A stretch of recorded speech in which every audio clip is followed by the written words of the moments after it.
for this is to record this presentation part of the discussion, and then after that's done, we will stop the recording so we can open it up for discussion.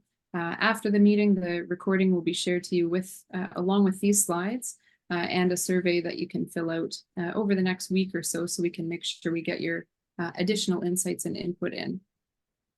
But really the purpose of today is to provide you with an update on the Sustainable Ag Strategy development, a little bit more detail on COG's involvement, contributions, and some of the key messages that we've been sharing, and then a request for your input along with some questions in a survey, as well as, of course, taking your questions too.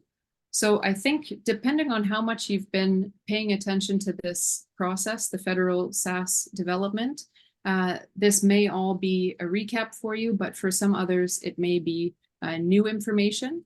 I will just give a caveat up front that COG is a member of the advisory committee, and this strategy is being drafted, including with input from that advisory committee, and it is not yet public. So all of the specifics and details are not yet finalized in such a format that we can share all of it. But what we can share is, number one, an overview of the steps that have been taken to date, and some of the broad strokes of principles and engagement feedback that's guiding the development of the strategy, as well as some of the things that COG is focused on from our organic and regenerative perspective. So on we go. I think most of you will be familiar, but just as a refresher or recap, the Canadian Organic Growers' mission is to provide education, advocacy, and leadership to help build an agricultural system that empowers farmers and consumers, enhances human health, builds community, and mitigates climate change while increasing Canadian food sovereignty. So for that reason, we're quite keen on being part of the SAS development process. So this part of the presentation, I'm going to use some slides that were provided by Agriculture and Agri-Food Canada as an update for their advisory committee members to be able to use in these kinds of conversations on the SAS development process. So the following slides in this kind of formatting are all the AAFC slides. So the first point is about rationale. Why has the federal government undertaken to put together a sustainable agriculture strategy now?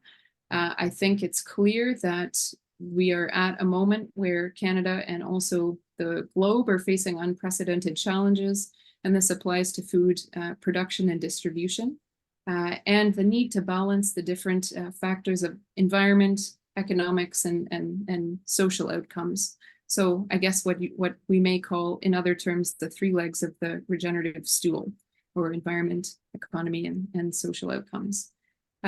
So this is coming, I think, after the sort of emergence of sustainability focus from the sector, and then also within different initiatives at Agriculture Canada, and recognizing the need to now put those together into a real strategy that can increase coherence. That's the idea.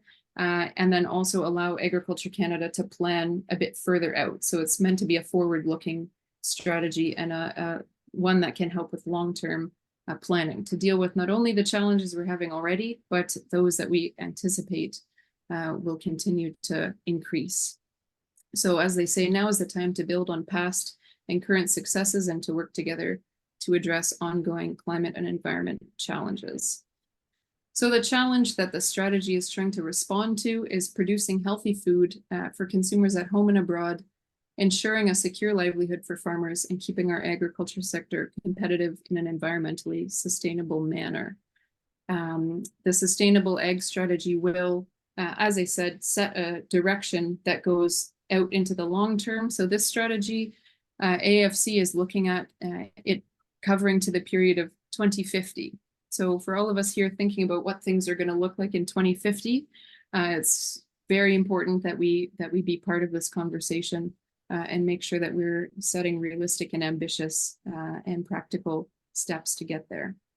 Otherwise, it's bringing together under one umbrella actions needed on environmental issues and seeking alignment and coordination with other initiatives. That includes cross-government, but also in the sector at large.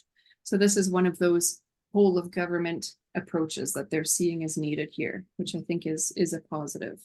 It will also help to contribute through agriculture to Canada's national and international climate and environment goals. So that includes emissions goals, and that also includes things like the biodiversity targets that Canada is signed on to. So you'll see on the right there in the visual, through their process of engagement, the early stages, the SAS landed on addressing 5 priority themes. So those are climate change mitigation, so looking at things like emissions reductions and carbon sequestration, soil health, biodiversity, and water broadly. And then that one in the core there is adaptation and resilience to climate. And you can see that there's a lot of overlap there with the other goals, including soil health and biodiversity. So there's a visual recognition of the interconnectedness of those challenges and the need for, I think, solutions that would reflect that interconnectedness. Just a little bit more detail about some of the engagement that Agriculture Canada has undertaken as part of this process. So at the beginning, there was an online survey that some of you may or may not have responded to. Also a period for written submissions that were received from associations, organizations, other stakeholders. The SAS Advisory Committee launched at the end of 2022. We were having meetings every 2 weeks throughout 2023.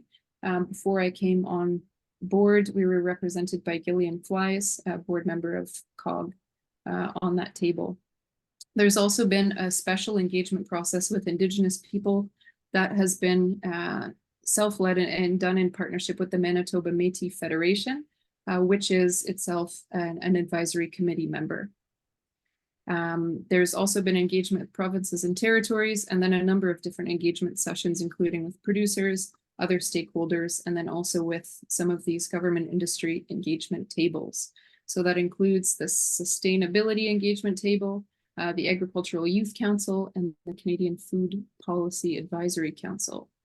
So as you can see, they're trying to cast a wide net here, I think, in terms of the kinds of input they're looking to get in and have already been getting in. And then here's just a summary of the themes that have emerged from the engagement. So this is really where we can start to see the principles and kind of where the SAS is pointing at when it comes to the kinds of goals, outcomes, indicators, milestones, all that sort of thing that the strategy's got in it. So we'll just go through quickly. Producers are business owners first. So this is the kind of acknowledgement that environmental action needs to be taken in concert with considering economic and social outcomes as well. That's where the balanced approach is needed. Not a one-size approach will not work. So this is alluding to the need to have flexibility in approaches and also different regional approaches. So approach we might take in the Yukon may not be the same as the one we'll take in the prairies and shouldn't be the same as the one we take in the Atlantic provinces, for example, and elsewhere in the country. There's been a big focus on the importance of extension and knowledge transfer.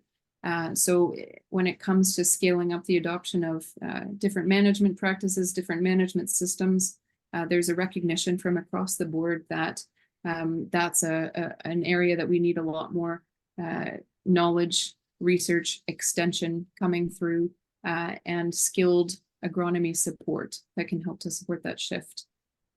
There has also been a big point about recognizing early adopters. So producers who would have already adopted these practices, including who have been working on them for years and decades, and have done a huge amount to develop these practices to the point where we've got the evidence that they're now being spread on a large scale.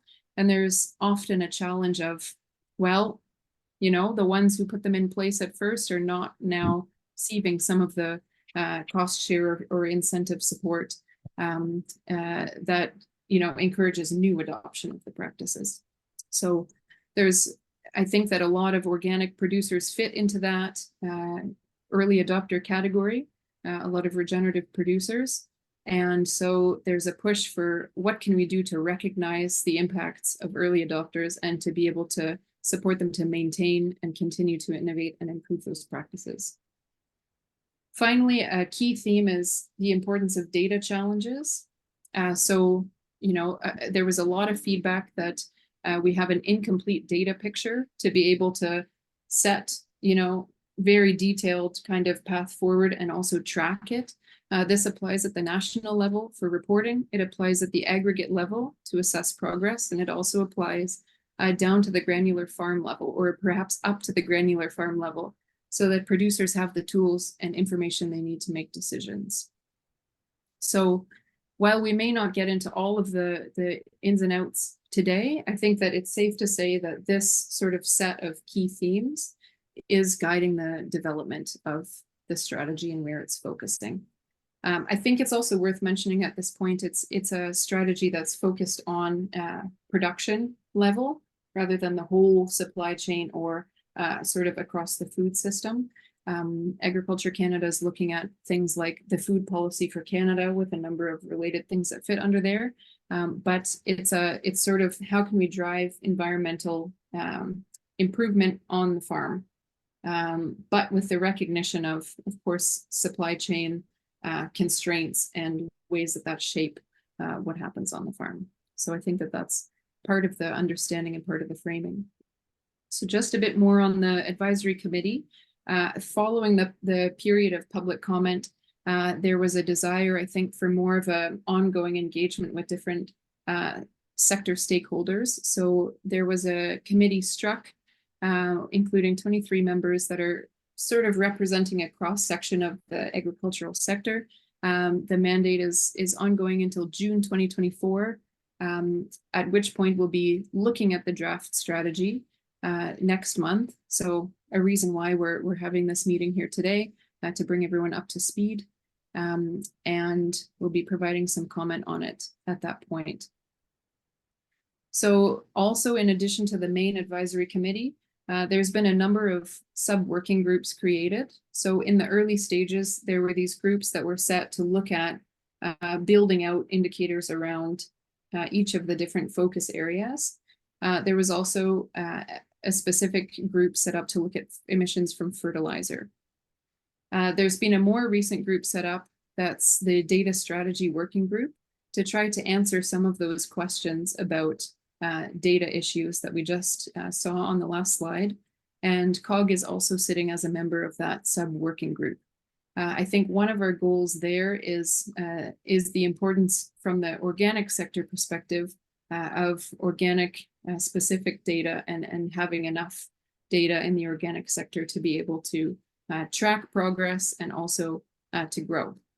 There's another one that's the communications group, which is to be determined. I think that's just an acknowledgement that they understand there's a need for a focus on communications in order to be able to put this out there in a way that it will be well received, is the goal. What's been done to date? There's a couple of things that are up on the AAFC website that you can read in more detail.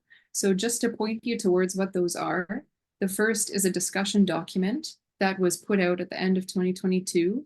And that was what really guided this public engagement process. And following that, there was a report put out at the end of last year, a What We Heard report. So just the government's way of saying, hey, here's what we heard from what you said. You can find both of those online, and those both are intended to feed into the formation of this strategy.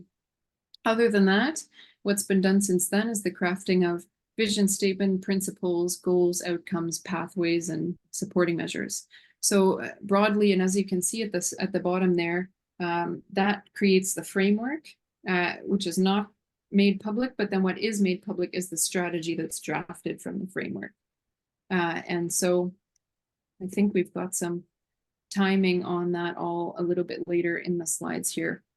But this is the vision. This is the working vision for the sustainable agriculture strategy. So once again, as we're going through, you can note down your questions and comments and reactions to all of this, but I'll just read it out. So in 2050, Canada's agriculture sector is a global leader in sustainable production from an environment, economic, and social perspective. Canadian farmers and rural communities are able to thrive while meeting growing domestic and global demands for sustainable food and agri-food products. making meaningful progress on agri-environmental performance, and being resilient to the impacts of a changing climate. You can also see 6 principles of the strategy here, being supporting productivity, livelihoods, and well-being.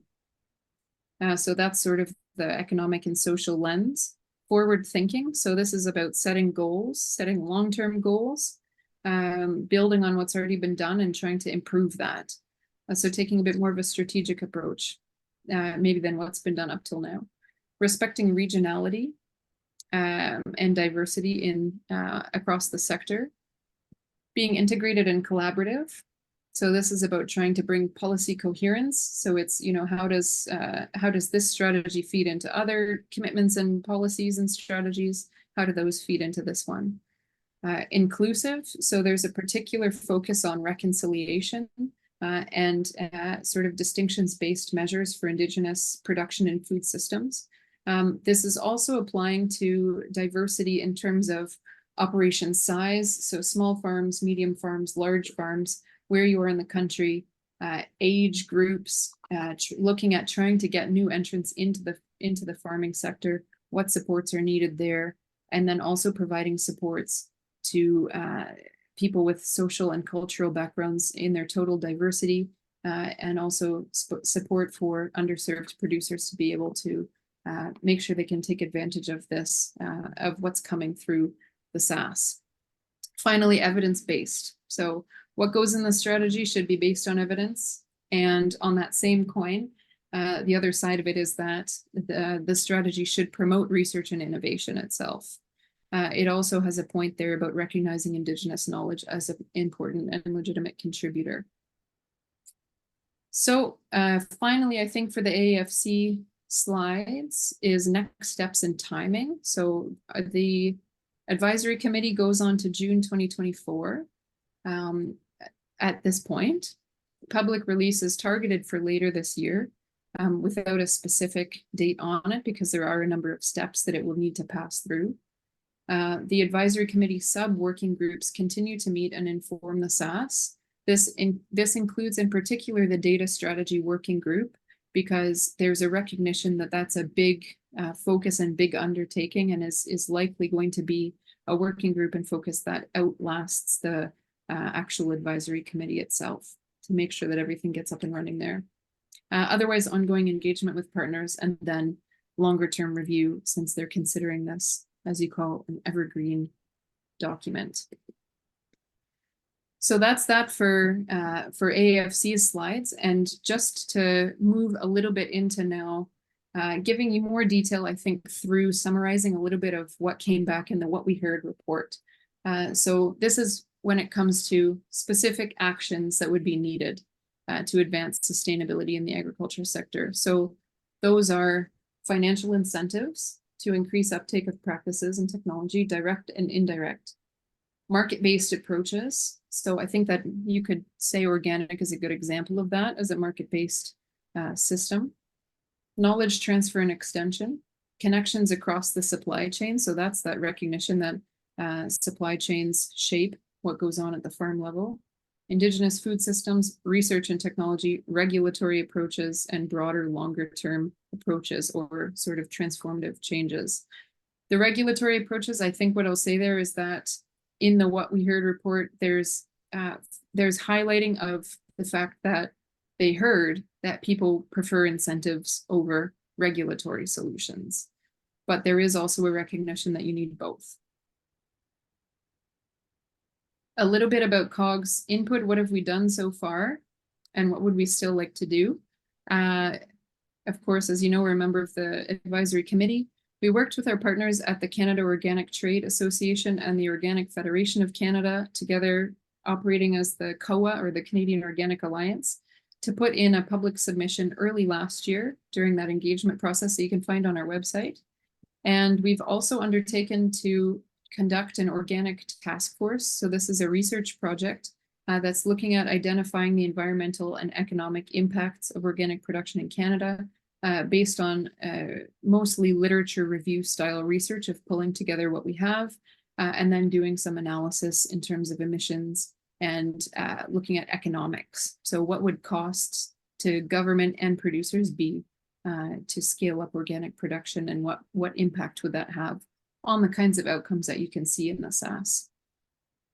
So that work is concluding within the next couple of months, and one of the outputs or goals of that project is to be able to feed in to the work that's being done on sustainable agriculture, and to identify with a bit more granularity at the federal level what contribution can organic and regenerative agriculture make. The task force model is borrowed and adapted from Farmers for Climate Solutions, who have been running successful task forces on these kinds of topics as it relates to addressing climate change in the farming sector. And then finally, I think we also participate in bigger coalitions such as FCS, which represents over 20,000 Canadian farmers and ranchers, in looking at, what can we do to bring the support that farmers need to be solution providers, as well as to be able to adapt. So I think that the point for us is that the SAS is and can be a big opportunity, and organic and regenerative have a lot to offer when it comes to the kinds of outcomes the SAS is looking for. In particular, one of the, ways of framing that we can think of organic systems is, and these systems, agroecological systems approaches, is in terms of the multifunctionality that it provides. So looking at achieving multiple outcomes at once through sets of practices and addressing trade-offs within the production system. So when we look at that, bringing back that visual on the right, we are looking at how can we, focus on multiple outcomes and address trade-offs within them. So how can we avoid, reducing emissions, but at the expense of declining soil carbon or declining soil health? So that's just an example of the kind of considerations that I think we see clearly from regenerative and organic systems, and that we think are really critical to this strategy. As you know, trade-offs are present in all of the decisions that producers have to make. So a few of the just sort of results of literature review done point to the multitude of benefits of organic agriculture, understanding that there's a spectrum of intensity of management within organics, but that there is good outcomes on all of those fronts in terms of environmental, economic, and social goals. So those include climate resilience, low inputs, reducing reliance on fossil fuel-based inputs, food security and sovereignty, soil health, biodiversity, energy, lowering GHG emissions, alignment with indigenous food systems, and reducing off-farm nutrient losses. There's also an indication that organic systems can be as profitable, if not more, on a net income basis.